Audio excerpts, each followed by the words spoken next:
ચાલો નેક્સ્ટ, કણોના તંત્રનું રેખીય વેગમાન. હવે આપણે આગળની થિયરીની અંદર સૂત્ર જોયું, m VCM બરાબર m1 v1 plus m2 v2 up to mn vn. બરોબર છે.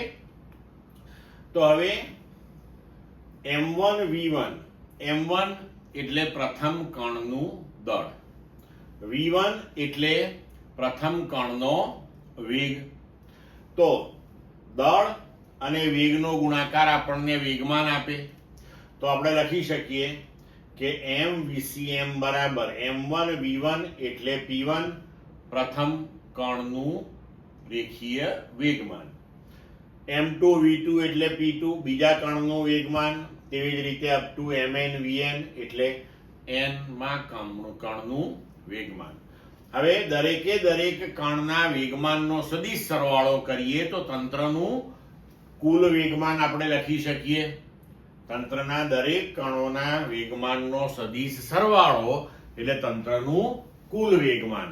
તો હવે તમે અહીંયા જોઈ શકો છો કે તંત્રનું કુલ વેગમાન એ તંત્રના દ્રવ્યમાન અને તંત્રના દ્રવ્યમાન કેન્દ્રના વેગના ગુણાકાર બરાબર હોય છે. હવે વેગમાનની વ્યાખ્યા જુઓ તમે. ધારો કે આગળનું સમીકરણ તમે જુઓ કે તમે m1 v1 બરાબર p1 લખ્યું, તો m1 એટલે પહેલા કણનું દળ, તો એની સાથે ગુણાકારમાં જે વેગ છે એ પહેલા કણનો વેગ છે. બરોબર.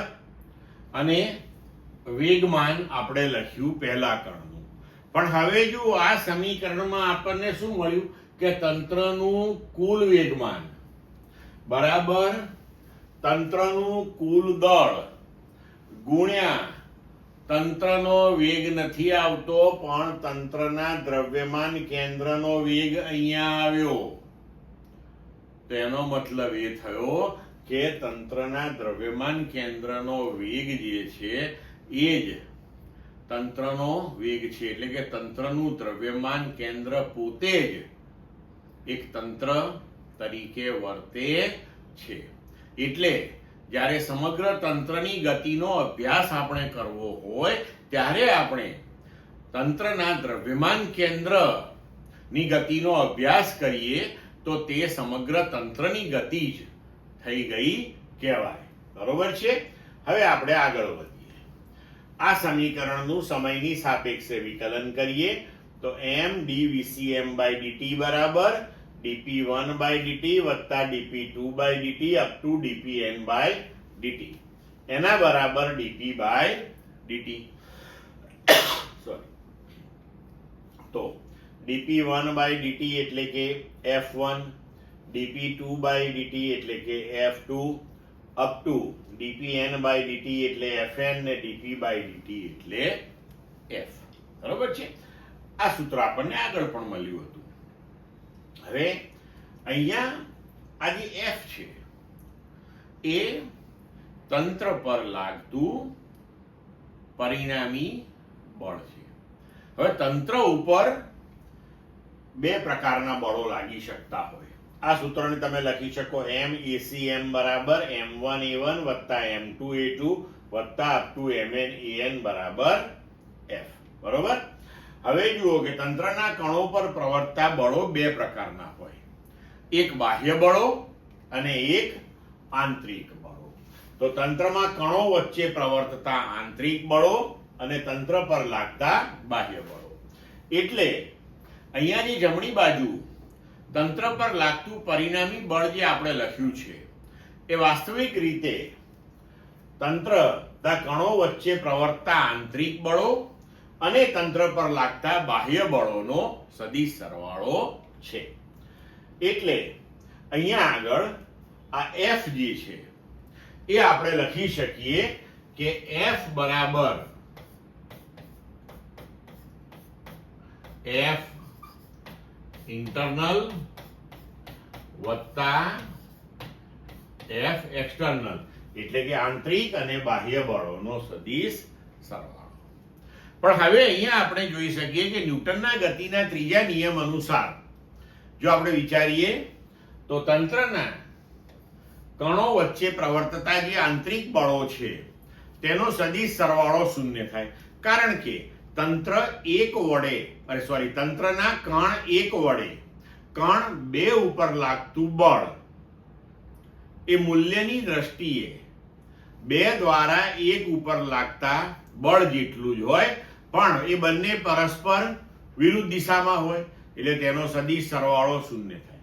તો આવી રીતે તંત્રના કણો વચ્ચે પ્રવર્તતા બધા જ આંતરિક બળોનો જો આપણે સદિશ સરવાળો કરીએ તો તે શૂન્ય થઈ જાય.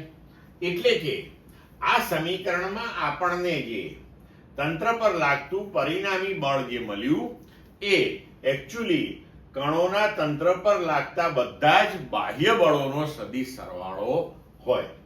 તો હવે આપણે લખી શકીએ કે mdVcm/dt બરાબર macm બરાબર dp/dt બરાબર f એક્સટર્નલ.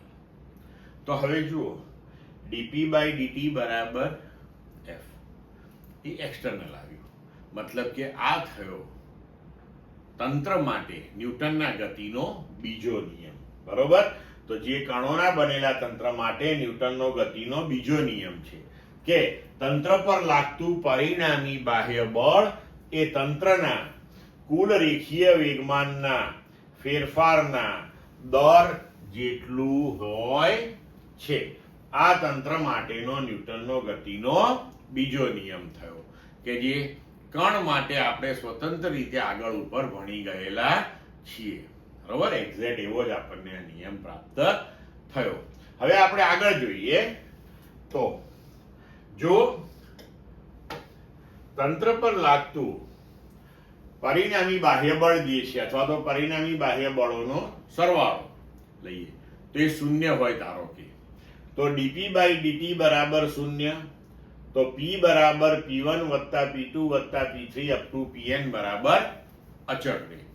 હવે અહીંયા એક ખૂબ અગત્યની વસ્તુ છે આ સમજવાની કે તંત્રનું કુલ રેખીય વેગમાન અચળ રહે છે.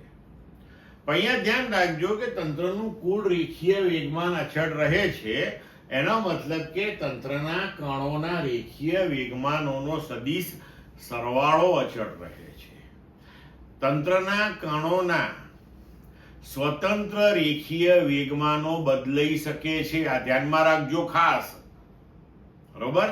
કણોના સ્વતંત્ર રેખીય વેગમાનો બદલાઈ શકે છે, પરંતુ તેમનો સદિશ સરવાળો હંમેશા જો બાહ્ય બળની ગેરહાજરી હોય તો એ અચળ રહે છે.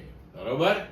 તો વેગ પણ અચળ રહેતો હોય તેનો મતલબ એ થયો કે કણોના તંત્ર પર લાગતું કુલ બાહ્ય બળ શૂન્ય હોય તો તંત્રનું કુલ રેખીય વેગમાન અચળ રહે છે. આને આપણે રેખીય વેગમાનના સંરક્ષણનો નિયમ કહીએ છીએ. અને જ્યારે તંત્ર પર લાગતું કુલ બાહ્ય બળ શૂન્ય હોય ત્યારે દ્રવ્યમાન કેન્દ્રનો વેગ પણ અચળ રહે છે. બરોબર? હવે જો અહીંયા આપણે એક આ વસ્તુ ઉદાહરણ લઈને સમજીએ. ધારો કે આપણને પાઠ્યપુસ્તકમાં આપ્યું છે એ પ્રમાણે કે r a નો ધારો કે આપણી પાસે અહીંયા અણુ છે અને અચળ વેગથી ગતિ કરતો હોય અને જો તેનું વિખંડન થઈ અને આપણને rn અને he આવી રીતે જુદી જુદી દિશાની અંદર ગતિ કરતા પ્રાપ્ત થાય તો આ કેસની અંદર ra જે છે એનું દ્રવ્યમાન કેન્દ્ર જે છે, બરોબર, એ વિખંડન પહેલા અને વિખંડન પછી એનો વેગ હંમેશા અચળ જ રહે છે. અહીંયા બાહ્ય બળ લાગતું નથી. બરોબર છે?